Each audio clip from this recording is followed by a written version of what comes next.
Alright, so in today's class we'll start a new topic. We will learn how to model a car, a 3D car.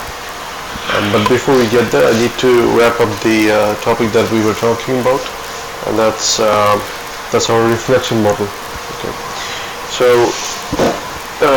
just to rehash, we were talking about this form reflection model, right? And we had three different components to it. We had ambient, diffuse, and specular. Okay. So what we did in there, we derived formulas for each of them, and we sort of looked at example how these things work together in a particular setting. What I do want you to do though is to go through the textbook to read more about it. So I think I have mentioned this in the other section. Let me talk about it over here. This is the book that we will follow as textbook. Interactive Computer Graphics, a top-down approach with shader-based OpenGL. Now, a lot of these things, this textbook is about OpenGL. It will talk about shaders, and I haven't talked about that yet. So they may not make sense at this point unless you have studied about them ahead of time. But that shouldn't be too much of a problem. If you go into chapter 5, this is about lighting and shading, and the stuff that we covered, like ambient reflection,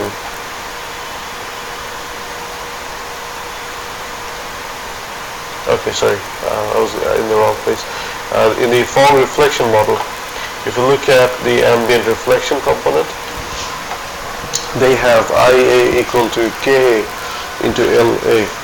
We just wrote it in a slightly different fashion. We wrote IA equal to IS into rho A. Okay. So what they have over here, this KA is the coefficient of reflection, of ambient reflection, which we said that's going to be our rho A. And the LA, it's going to be the light source part that we had as IS. So it's just a matter of using a different notation. And this is not just about this textbook. If you go for another textbook, they would have a different set of terminology. But the entire idea is going to be the same. So if you look at the diffuse reflection, they also talk about exactly the same thing, how if you're at an angle, then the reflection will be dependent on how much angle you create. So they come up with a formula like this: intensity of diffuse reflection. And this is where things get a little bit interesting. We have this part, which I didn't talk about. This is the light attenuation, and that's an important scenario. Like what it does is that as you move further away from the light source, not just about angle, the distance itself makes a difference. If you maintain the same angle but you're further away, you'd receive less light reflection. Okay, and that phenomena is called light attenuation. I didn't talk about that, but they also have that thing covered in here. And that's the reason it is important to go through the textbook, because it will have more materials that I can talk about in the lectures. Okay, so please go through that. And we've already talked about this specular reflection. It's pretty much what I had in class. We also talked about raising the exponent to have narrower bands, and you can see similar stuff over here. They also have the cos curve. They show how it makes a difference as you raise higher power.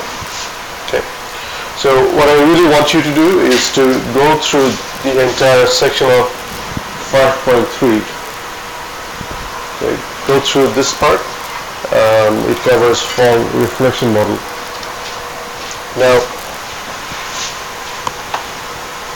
this reflection model itself is not enough to answer all our questions.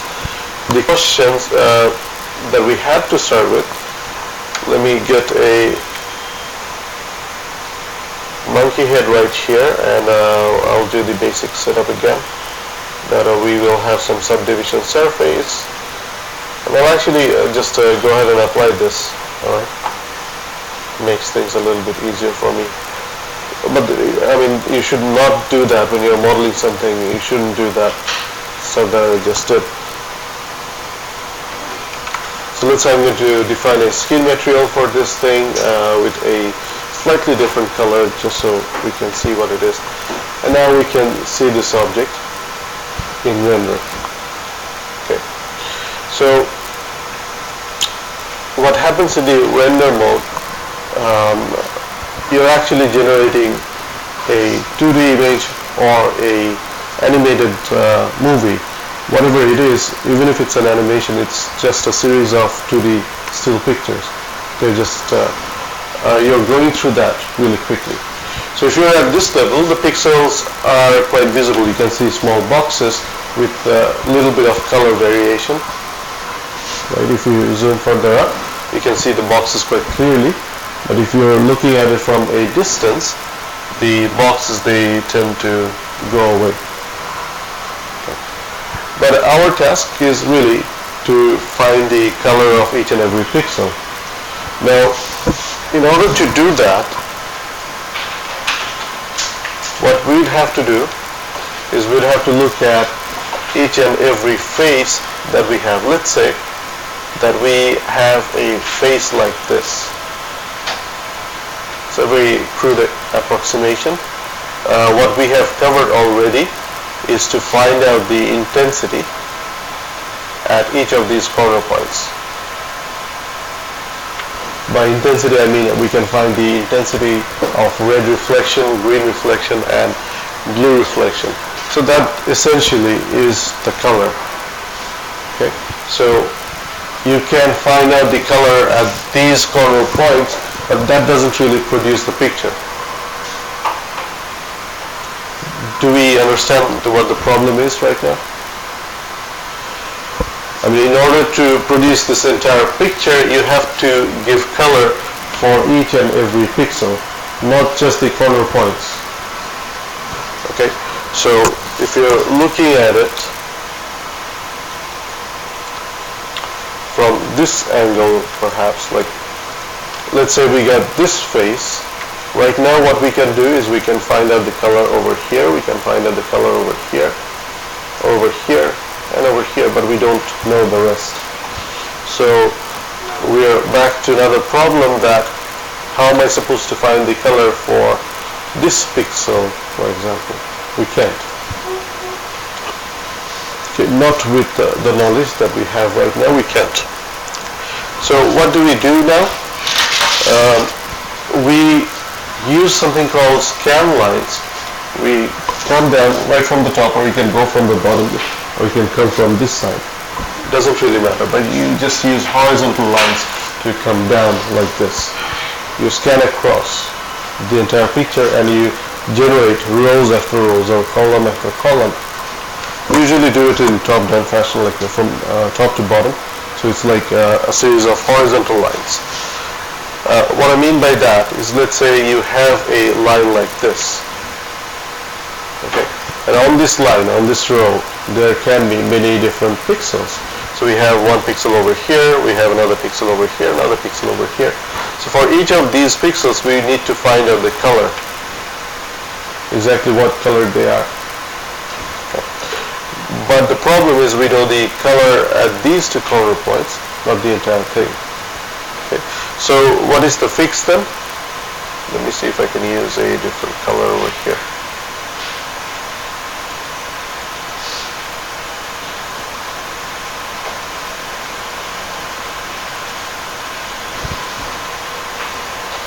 Thing is,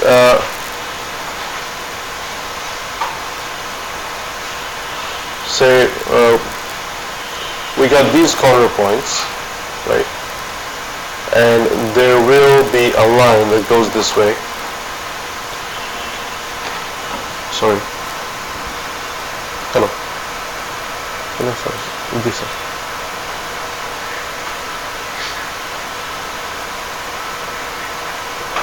Okay. আচ্ছা, কয়টা থেকে class sir আপনি? কয়টা থেকে class? আচ্ছা ঠিক আছে, আমি দেখি কাউকে বলো। আচ্ছা ঠিক আছে।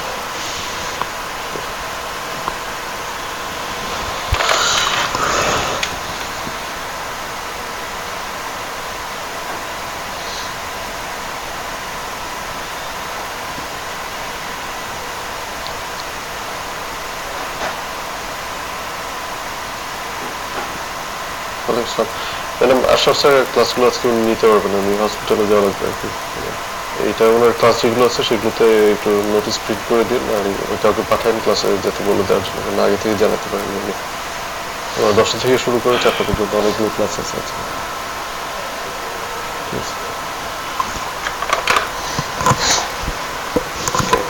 Sorry again.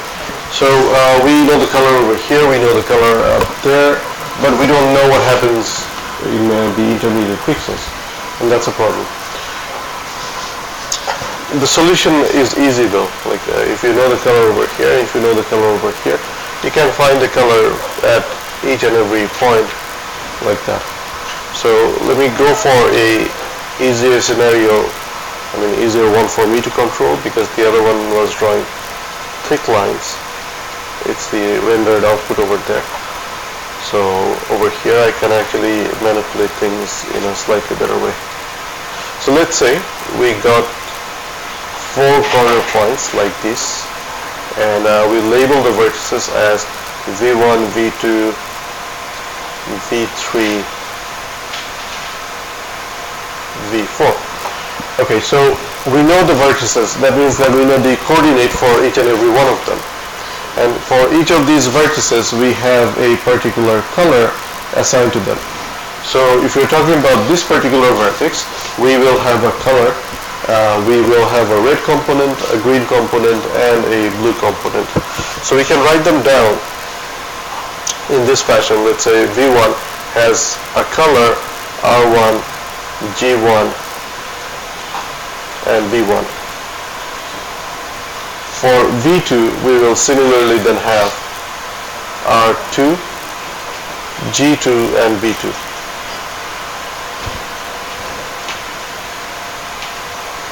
Okay.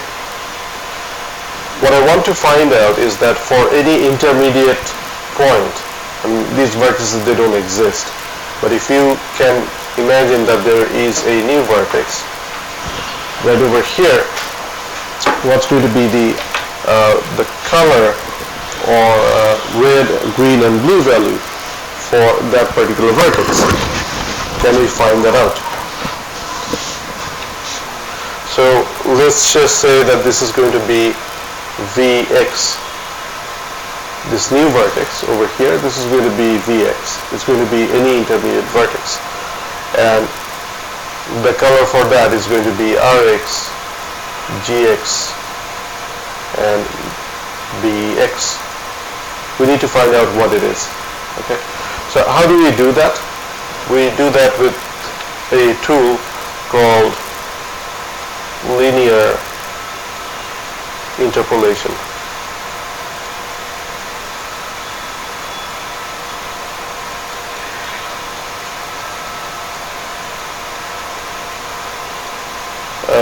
Just imagine that this is an O. Alright, so this is linear interpolation. How does linear interpolation work over here? Just imagine that we have an entire distance.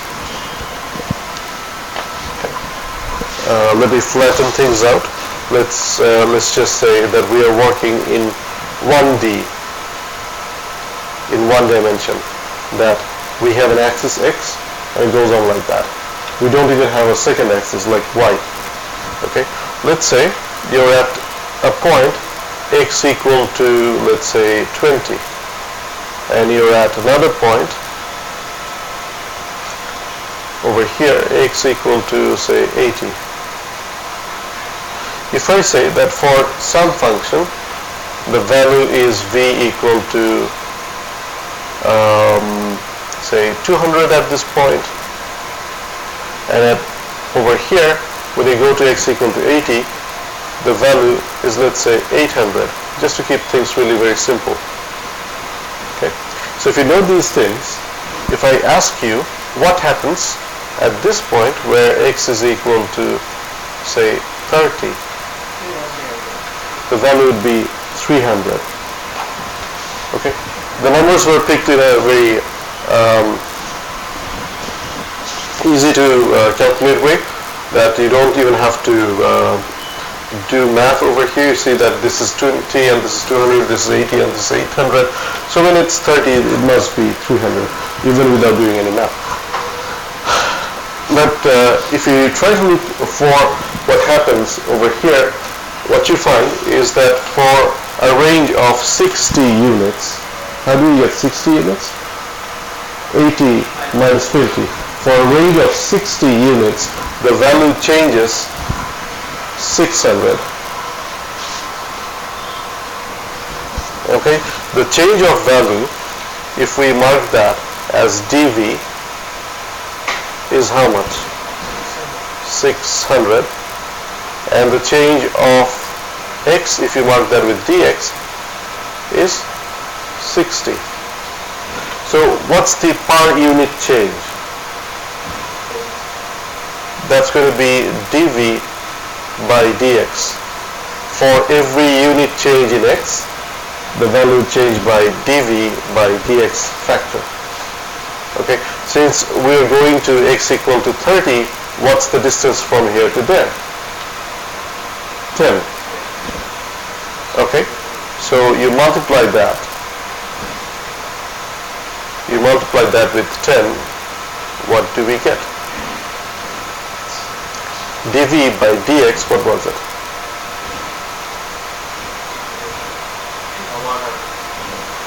dV by dx, we had over here 600 and over here we had 60. So dV by dx into 10, we have 100. So if the value over here is 200, we just add to this. This is 300. This whole thing, not just dV by dx, this whole thing is actually 100. So 200 plus 100, that's 300, and that's how you find the value. So in order to find that out, you have to add this x value, this v value, right over here as an offset. So this is what linear interpolation is. Even if you don't know the name linear interpolation, you can find out a formula or a way to calculate the value just by observing this. Now, when you look at this scenario, it's not really anything different. It can still be treated as a linear interpolation. It's just that it's a different problem in the sense that we are no longer in one dimension. If you look at V1 and V2, they are coordinated. If you look at them, they have three components. We have X, Y, and Z, right? And all of them, they're changing. So you can't just find out how much it changes in the X direction or Y direction or Z direction. You have to take everything into consideration at the same time.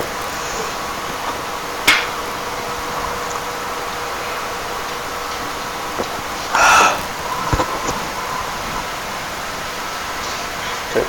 And so we have a change in coordinates in three directions. We also have another problem that we have three components. Over here, the value, it was just one thing, but over here the value is actually a combination of three things. We have red, green, and blue. But that actually is not a problem at all. You can do the calculation three different times. Once for red, once for green, and once for blue. Okay. So if I wanted to say that when I do this calculation, we are just calculating the red value, then V is equal to red. If you do it for the green, then V is equal to green. So that really is not the problem. The problem that we have is that here we have a 3D scenario, so we can't just find out the change in X, we can't just find out the change in Y and Z, because that thing, when you're dividing by something down here, it's not just one single number, you have three numbers, you can't do a division like that. So what do? We use vectors, and that's really easy to do. See, we can define a vector that goes from here all the way to V2. Okay, let us say that this vector is vector A, and vector A runs from V1 to V2, so we can find that out by V2 minus V1. Can we do that? This vector has a direction that goes this way, but it also has a length.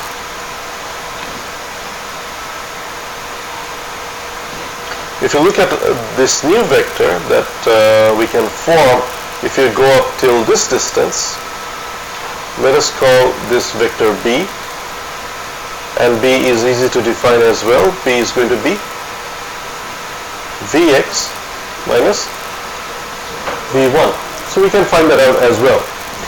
Now this vector again, this new vector, has a particular length. What's that?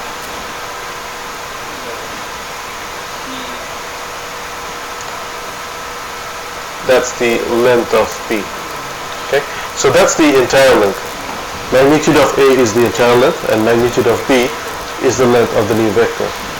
Now, if you're just talking about the red component's intensity, what's going to be the red component's intensity at this point, you need to find out how much the intensity of the red component changes from here to there.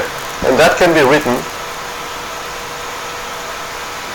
as, let's say, dr.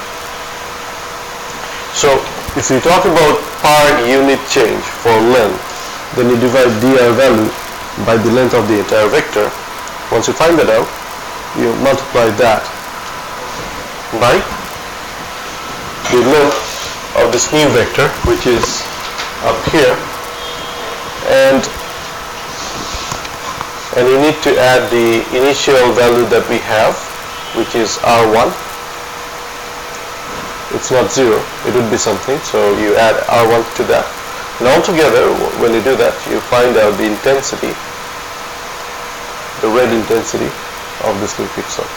So it's no big deal. If you can use vectors, which we know how to do, then we can fall back to this. So that is to say that x can be anything on this line, right? X can be anything on this line. So if you know these corner points, if you know the intensity of the corner points, you can actually draw the edge with different colors. So we are using form reflection model, and once we know the color at these vertices, we can then take it to one step further to find out the color at each and every point on the edge. But that again is not the entire solution, because it's just not the vertices and the edges. There are countless number of pixels inside this polygon. We haven't addressed that. And that's where the scan line comes into rescue, because with the scan line, what you have, let's imagine that this is the scan line. A scan line divides this polygon, whatever we have, will crosses this thing at two different points. Okay, this is the general scenario. I mean, yeah, there can be special cases where the scan line falls on the line itself, so there can be infinite intersections. I'm not talking about special cases. Let's just look at the general scenario first. If you have one such scenario, you can find out the color over here. You can also find out the color over here. Also, for this one, we're going to use V1 and V4. For this guy over here, we're going to use V1 and V2. So that gives us the color of two endpoints. And if you can find out the color of these two endpoints, the rest is not too difficult. Because now we are back to the same problem again, which we can solve. We have a line, and at two endpoints we know the color. So can we find out the color over here? Can we find out the color over here? Can we do it for this point? Yes, we can. Definitely can. The same strategy. Take this entire thing as a vector. See how much the intensity changes for the red component from here to there. And then for every little point, you measure the distance from here to there and then do the calculation again. Okay. So altogether, what you're really doing, we're using the interpolation, the linear interpolation, and this thing is what we call shading. We find out what's going to be the shade, and since we have three different shades, red, green and blue, it can tell us the color as well. So we find out the shading, and the way I just explained this to you is called Gouraud shading. Okay. So in Gouraud shading, what we do, we find out the color of each and every pixel. We do so by using scan lines. We cross off each and every polygon that we have in display. Once you find out the color at each of these vertices, you can then use that information to find out the color for each and every pixel. And once you know the color of each and every pixel, you can actually produce the picture.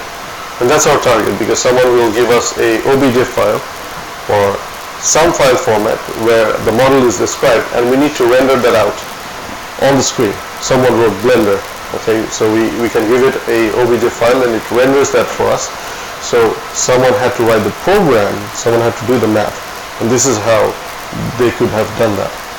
This is one of the ways. I'm not saying they have followed exactly this process, but this is a very popular shading algorithm, or like model, I would say. Yeah, model, not really algorithm, that you can use. Gouraud shading. However, Gouraud shading has some limitations. It doesn't always produce realistic results. Particularly this one is bad for specular reflection. So let me show you the output, and let me show you what better alternates we have, and then we will talk about how to do them there. So if you go for images.google.com or the search on Google, what I want you to search for is Gouraud shading versus form shading. And just use this term. It should be enough. And you'd find plenty of examples of such things, right? So let me pick up a few of these.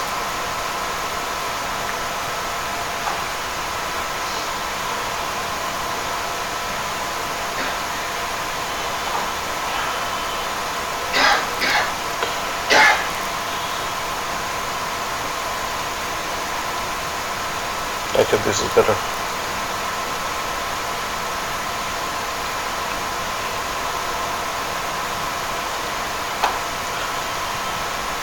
Okay, so this is the rendered output for a sphere, and if you're going to use flat shading, then this is how it looks like. We looked into flat shading and smooth shading in Blender, and I said that if you average up the normals of each and every face that is common to a vertex, so for this vertex you're going to take the surface normal. Yeah, if you're talking about this one, if you take the surface normal of these four faces, then the average of that will smooth out the entire thing. So we can go for smooth shading, and both of these things, they are smooth shaded. This one is flat shaded and these are smooth shaded. So they definitely look better, but this is what Gouraud shading will produce compared to what form shading will give you a much better result, a more realistic result. Okay. So we talked about this one, that we can calculate the intensity of the vertices, then we can use scan lines to find out the intensity of each and every pixel. And I just covered that part, how you do that. It's just that in form shading, we do things in a different way. See, for this particular scenario, we have the same problem in Gouraud shading and form shading, that we know the intensity of red, green and blue over here and over here, or for the other two corner points, but we just don't know what happens to each and every pixel that's inside, or each and every pixel that's on the border. We don't know that.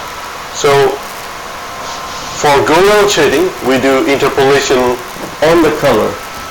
For form shading, however, we do the interpolation somewhere else. We do the interpolation on the surface normal. And this is probably easy to understand.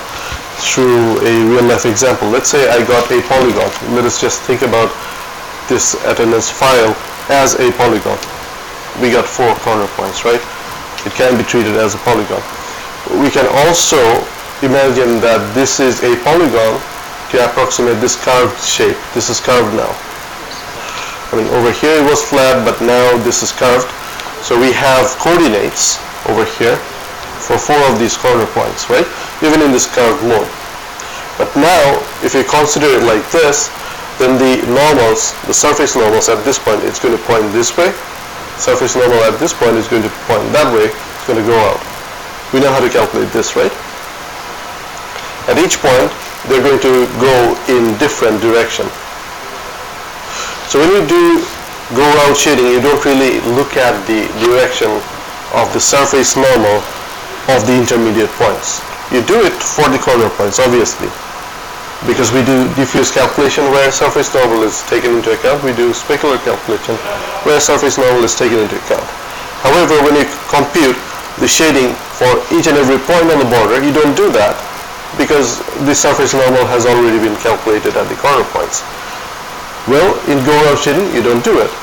In phone shading, rather, you don't do that. In phone shading, what you do is you know the surface normals over here, and for each intermediate point, you calculate the new surface normal based on interpolation. We do interpolation to find out a new surface normal, and we do a new calculation for diffuse, specular, and ambient, and then calculate the color. So that means in phone shading, you got the opportunity to know how the direction changes, which you don't do in go-round shading. And that's why phone shading allows for more realistic result, which you don't get in go-round shading.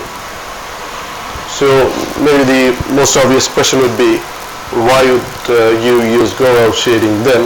Because we already know that there is a better answer over here, phone shading.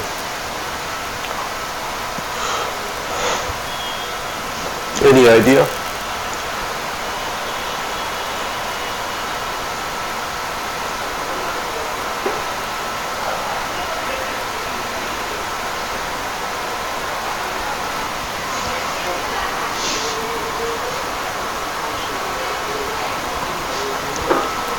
In phone shading, we have to calculate new normals, we have to calculate new colors at each and every point, which obviously brings us better result. But the problem is, it comes at a price. You spend a considerable amount of time doing that. Okay.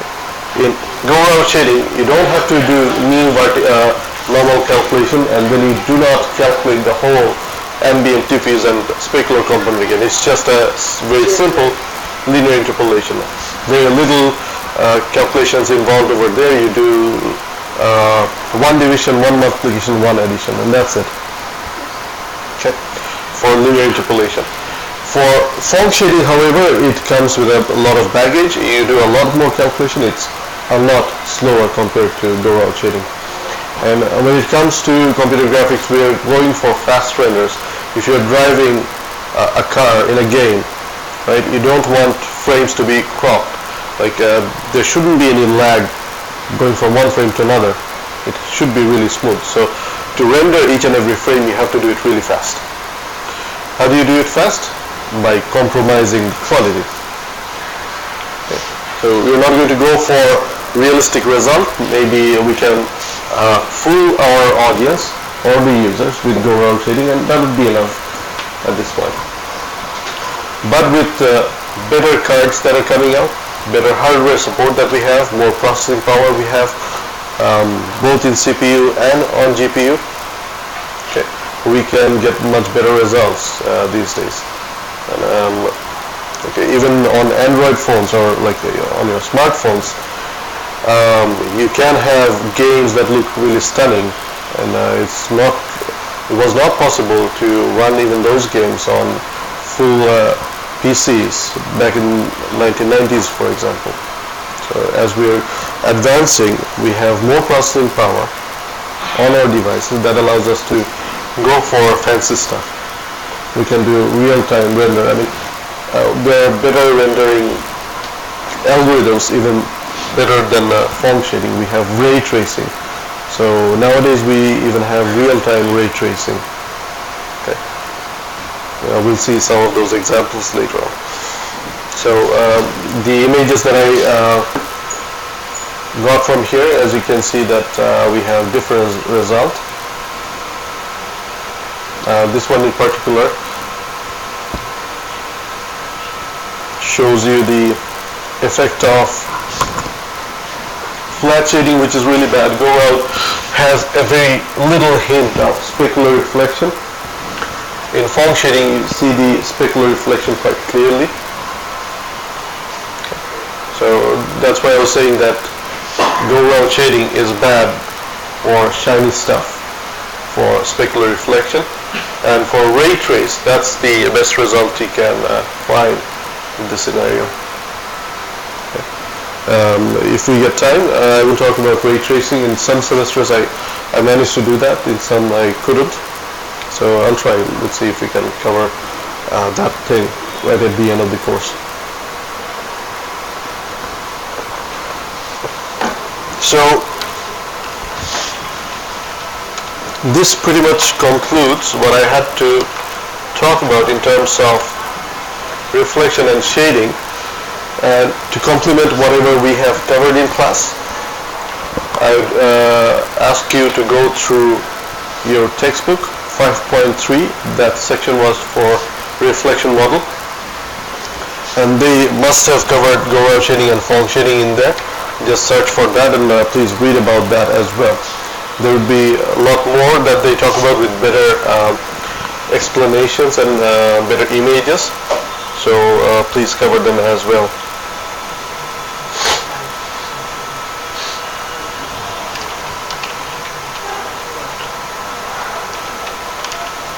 Yeah, there is plenty of Go Out shading stuff going on. Yeah, smooth and Go Out shading, they have covered it over here. Okay, so just over here, they're talking about how you can find out the average surface normal to go for smooth shading rather than have flat shading. So stuff that I've talked about in different lectures, you can combine them, you can find them over here. And they also talk about the form shading model, how they can interpolate the normals. Okay. Any question about any of these things? Okay. For your exams, I'll probably not be asking math questions from form shading and Go Out shading. There may be some theory questions from there. The math stuff I'll probably give from the reflection calculation, the ambient, diffuse and specular stuff. Okay. But anyways, I'll actually talk about the exam question pattern when the time comes before the exam. So that's a different story at this point. Okay, so with that out of the way, we can move towards some fun stuff. I mean, this was just us talking about a lot of math for the last few classes, so we can go and build something on our own. So in last class I started, in the other section, I started building a car. It doesn't look like a car at this point. Let me show you what we have. Yeah, this is for section 3. So this is exactly what we have. And this will be our car. Yeah, I know it doesn't look like a car, but trust me, it is a part of this car. So we have a 2D image. We have the sort of shape of the roof, which is probably, even that part needs a lot of work. But we have other reference images. We will consult them, we will look at them, and we will bend this thing. We will add new stuff to this thing to come up with a car. Listen to this.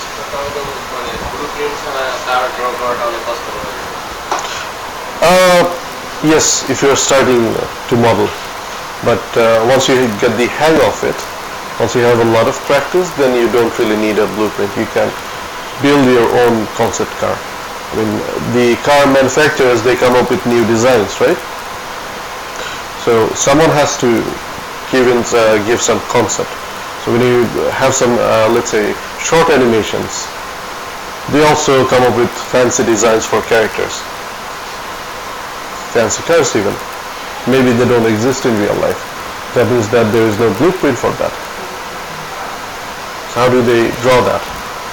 That's just because someone has some crazy ideas, they draw some rough lines, they have a 2D concept picture, and then from there you can translate that into 3D models.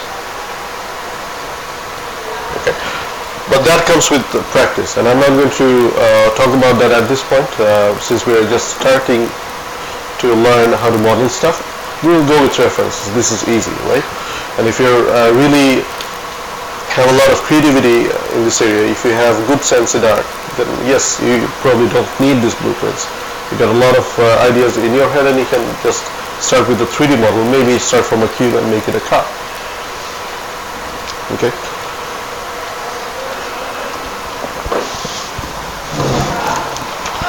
I mean, it's really easy to make a car out of a cube. So we got a cube like this, right? And this can be our car. How? It doesn't look like a car at this point. Cars are longer, right? So let us scale them this way. And maybe it needs to be a little bit wider for this to be a car. And then we can go into edit mode. We can introduce some loop cuts. And right here, take this surface and extrude that this way. And it becomes a car. Well, not really. But I mean, we're going somewhere, right? Now that's a little bit better.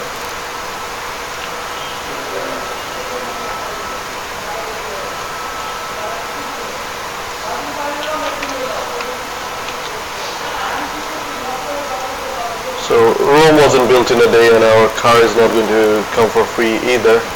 We need to spend some time for this. It still doesn't look like a car. It's a crappy design, but with more edges and more vertices, we have better control on this whole thing. So you can make curved shapes even. So stuff like these, you can bring them down some more. These two a little bit more. So you can actually have a curved shape right here. Okay.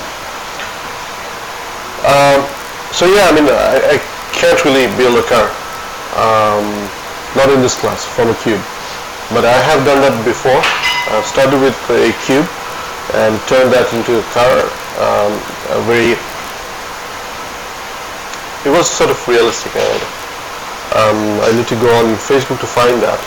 I posted that at some point in time. That was done through a modeling technique called box modeling.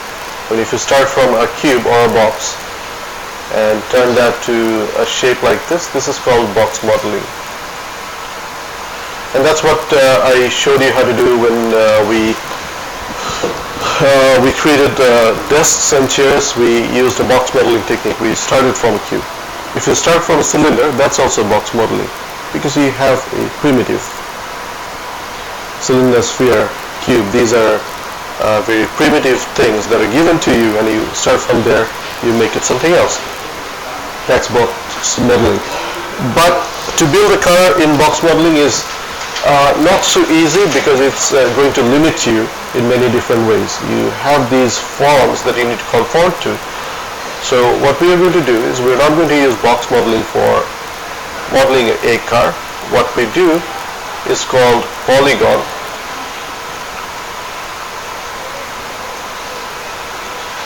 extrusion. You start with a polygon and you extrude that in different directions. You bend the edges, you move the vertices in some other places,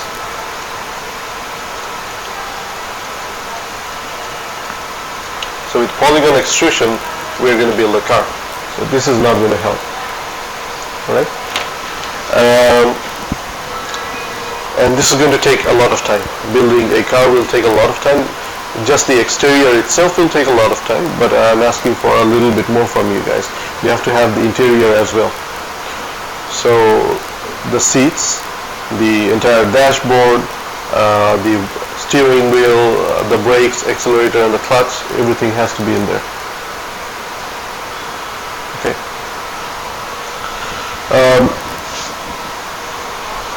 This is not really new for this semester. I mean, in other semesters, I've asked the students to build a car. I mean, it's a nice challenge so that you can have something that you can show. And I've been amazed with the results that students produced before.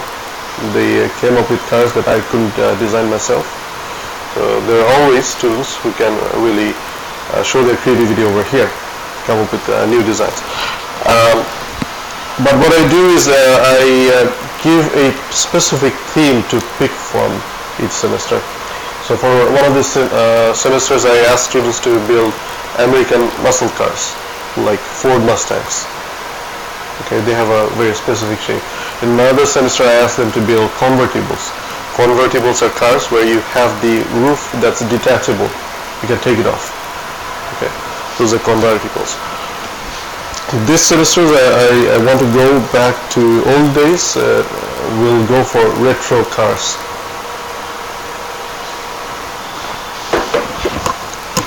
So I've posted this assignment already. We didn't cover this in this section yet. I'm going to do that now. And also I have extended the deadline at Abraham's request that now the deadline to submit this thing is March 18th. So you got some time even after your exam, but do not start that after your exam. You won't be able to finish that. You have to start from today. If you don't do that, you won't be able to finish this. Before you start, what you need to do is you have to announce what car you're going to build. You have to post a comment over here declaring what car you're going to build, and I want students to pick different models. How do you ensure that you pick a different model? Well, before you post yours, you go and look at what the others have already posted, and you have to pick something else. Okay? What is the requirement over here? You have to pick a car model that's been manufactured in any year between 1920 and 1950s. Not the modern cars, right? Don't pick a model from 2017, obviously. So, just to show you how these retro cars looks like, you can just search for, let's say 1930 retro cars, or 1930 cars would be enough as well.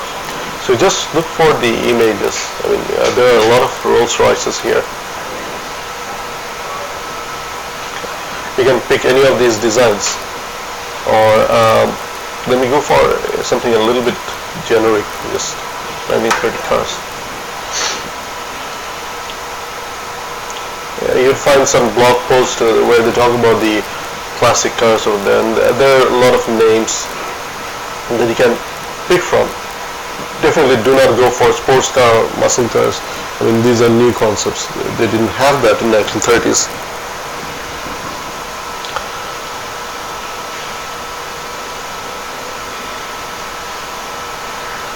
Okay.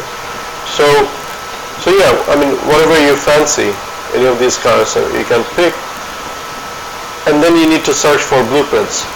So you pick a design that you like,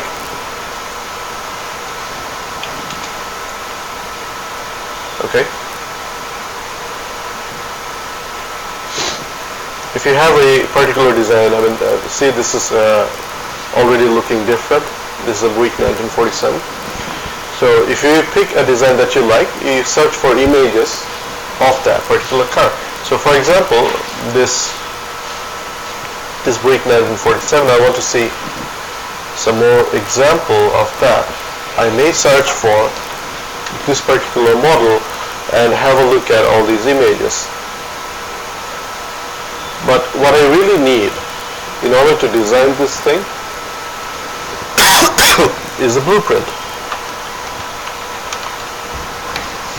Now blueprints are 2D images. Yeah, I got 2D images over here for that particular car. Okay, so based on this blueprint, I can put that in Blender, and I can use the measurements as guideline, and even the curvature, I can see that over here. I can build my car on top of that 2D image. I need to look at it from different angles. So over here I got two angles. I got the side view and I got the top view. And I can start from there. However, it would be really handy if you have more views of the car, not just two. Particularly, I need two more views. How does the car look like if you look at it from the front and from the back? So front view and rear view, those are important as well. So for this car, for example, we don't have that, not here, but we have that. Well, this is not the Buick, it's something else, but they have the blueprint. Is this a Buick? Doesn't look like so. No, that's a different car, but I mean, it serves the purpose of demonstration. So this picture, for example, as a blueprint, will be serving us better than the other one. Okay, so when you're declaring your car, you have to be smart about it. Don't pick a car just because you like the car, the shape of it. Yes, that's a good motivation and everything, but pick a car for which you can find good blueprints. Okay, when I say good blueprints, I mean that you have all four views: front, top, rear, and side. You have all four views, and also you have a blueprint that is of high resolution. So this picture, for example, is not going to be great. This is 750 by 397. When we are working with blueprints, we're doing the 3D model, we'd have to zoom up a lot. And if you have pictures of low resolution, it will be a lot of a problem. So I'll try to go for high resolution images, and then we can design stuff like that. Just a bit.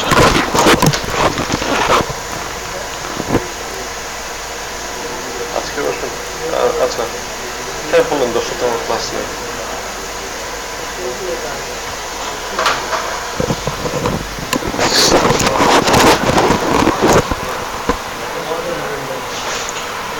Okay, so is this thing clear? I mean, you can go two routes. You can search on Google like this, or you can also look in blueprint databases. There are some specific sites that host blueprints, and one such site where I have an account is theblueprints.com. Okay, so you can create an account over here and you can log in. The nice thing about this thing is you can go into this blueprint database, and they have a lot of collection. See, just for cars they have 21,000 blueprints. So I can go in here. I mean, you can also design other stuff: trucks, buses, even guns. Yeah, they got weapons over here. So you can pick blueprints from there. So once you have the idea how to design 3D models for cars, that's not the end. I mean, you can take the same idea and design something else based on blueprints. Okay. So, for example, I love Aston Martins. So, well, yeah, if you go here, see all these different models from different years. You can find them here. And Aston Martin DB10, in the last James Bond movie, they had that, right? So if you go for that model, you can find a blueprint. So this is not going to be enough, because this is just a single view. We need to go for a view that has all these things. So if you look for a blueprint database like this, you have a lot of things, a lot of information right away. It tells you what different views you got there. It also gives you the resolution of the picture itself. So what I'm saying is that you have to go for 4 views and high resolution. Pick a car of that nature. Now Aston Martin is definitely out of the question. It's a modern car. Okay. We do have Aston Martins from old days, so if you want to go for an Aston Martin from 1930s or 40s, be my guest. Do that. Okay. But if you want to build another car, yeah, why not? Well, 30s and 40s, yeah, maybe I was off.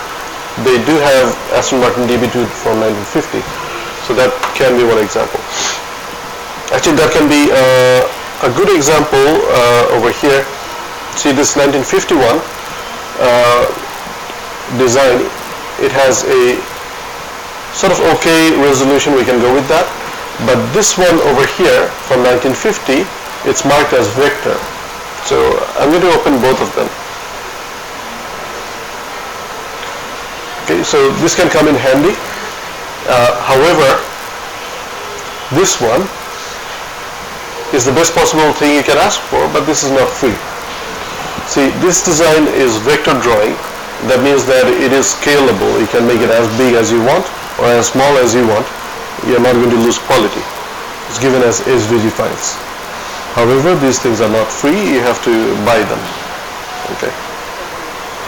So if you're not going to spend money, then please go for an image that's of high resolution and has all 4 views. Is this clear? Okay. So once you do that, the next thing is to set up the environment and everything, and that's where what we're going to do today. We won't be able to do much other than that. And before I even do that, let me pass this around, this attendance sheet.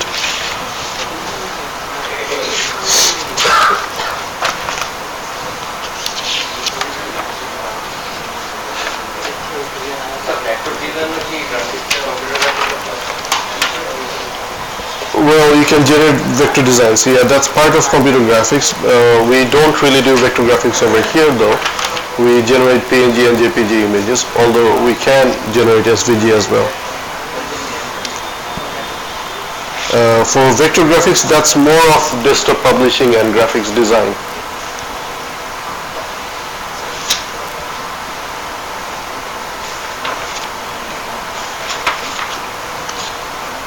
Today's our theory class, right? And 25th.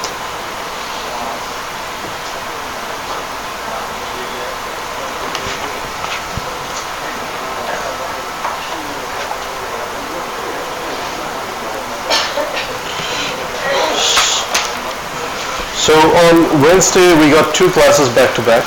And I'd actually need the entire 3 hours on Wednesday to work on this car model. It's a very lengthy process, and I will show you bits and pieces of these things. But what I really want on Wednesday is that you come up with your own model. So you have to come up with the blueprints, and whatever I'm doing over here, you can possibly do that on your model, and that will actually give you a head start. You can do part of your assignment right there as I'm working on this thing.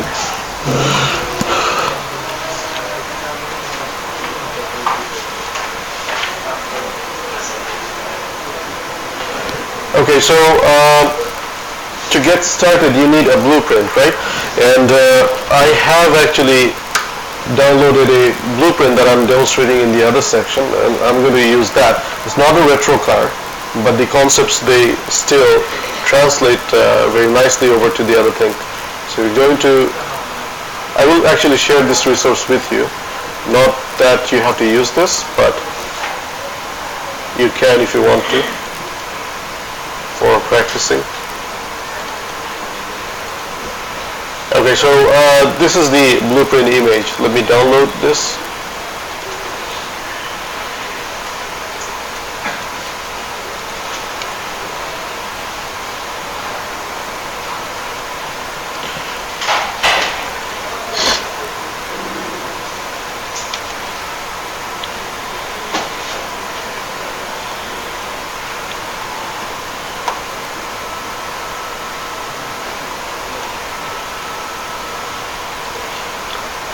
Okay, so this is the image, right?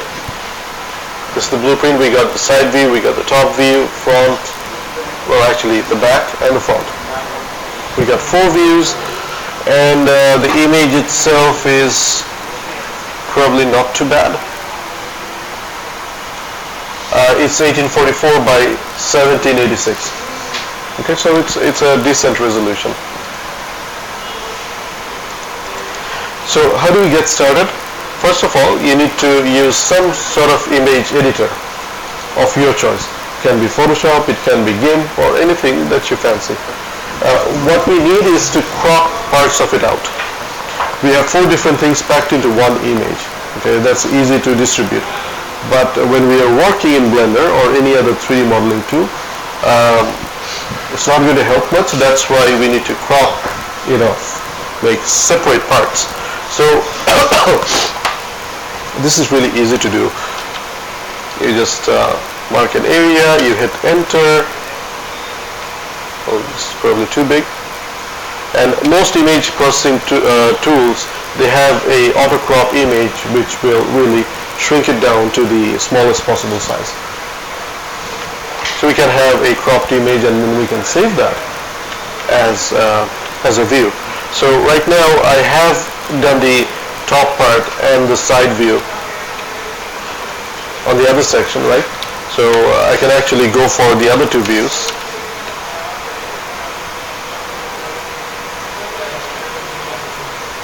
The front and the rear.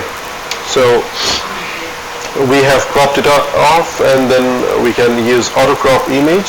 So we got this part, and let me save this thing as 4GT40. This is the rear view. This is how it looks like from the back side. And we can increase the quality because I don't want to lose anything.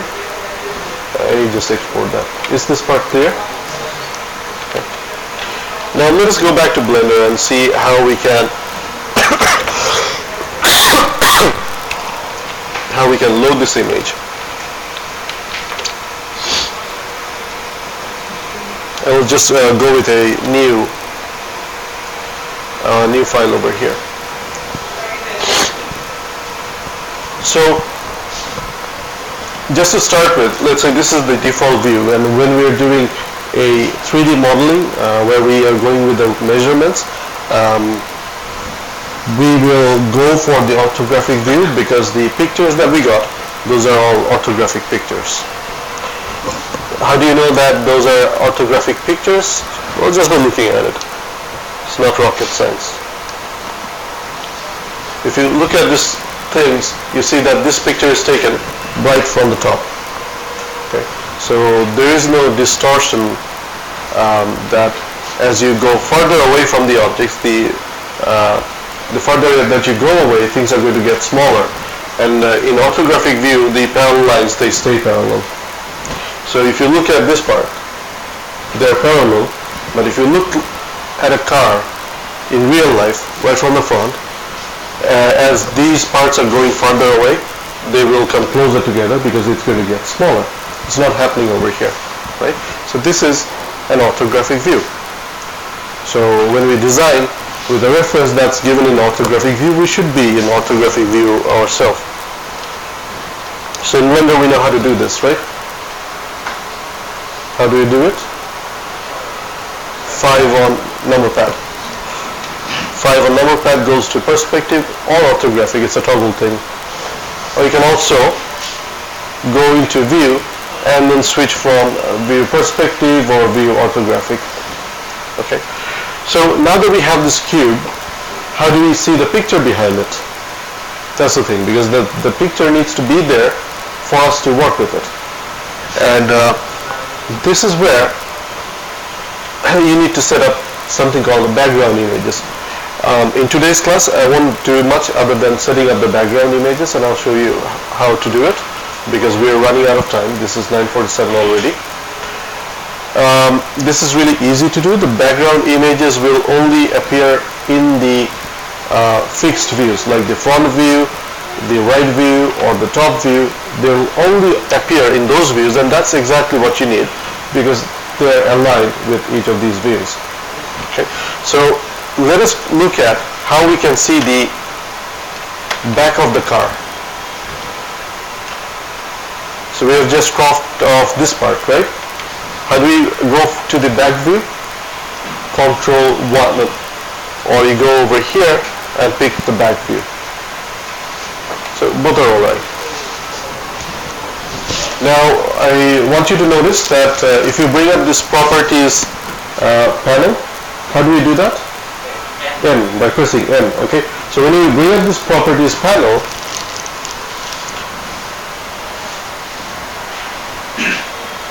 there is an option right there that says background image. Do we see that? Background image is right under motion tracking, right over here. So first of all, we need to put a check mark to enable background images. Let us do that, and we need to expand this. When you do so, there is this option that says add image. Okay, if you click on it, it brings up this view, and then see we have axis. We can say exactly in which view you want this picture. So in our case, we want it where? In the back. So we're going to pick from all views. We're going to pick back, and right down there, there's a button that says open. So what happens when you hit open? It brings up a browser. See, a browser like this. So from this browser, we can now go into our location. Let's say we have this. This is in our downloads, and we can go for GT rear. And now we can hit open image, and now you see that this is the view. So if you switch around, right, we'll lose the image. But if you go to back view again, the image appears. What are we going to do with this image? We will take a plane and then make sure that the plane follows all these guidelines. These are the drawings. They will guide us exactly what the shape is going to be. We will form it on this thing. Okay. So in today's class, I can't really go any further. I'm already running out of time. What I want you guys to do is to pick up your car, announce that, and also get your blueprint. Make 4 parts like this, and then put them in Blender. One word of advice: when you add them into Blender, they're not going to be added to your blend file automatically. They will stay files like this in your hard drive. And when you come to Southeast University or go to some other place, you won't have those files with you. So if you open your blend file, the images will be lost.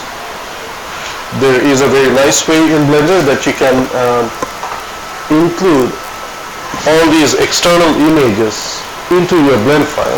If you go into the file menu, there is this option for external data, and you see we have automatically packed into blend. Let me zoom that up. So from file menu, if you go down, here's this external data, and here's this option automatically packed into blend. We put a check mark against it, okay, and that packs the file. So if you save this thing, this is going to be for section 1. Okay, so I can save this file, and no matter where I have this file now, it will have that image with it. If I take it to another computer, I'll have the image with it. This file size is going to increase as you add more and more images, but you can also compress that to take it with you. Is this part clear? So what I want from you is, when you come for the next class on Wednesday, have your blend file with you with all these images packed. 4 views on 4 different axes. Okay, and we'll go from there. Alright, so that's it for today's class. Thank you guys.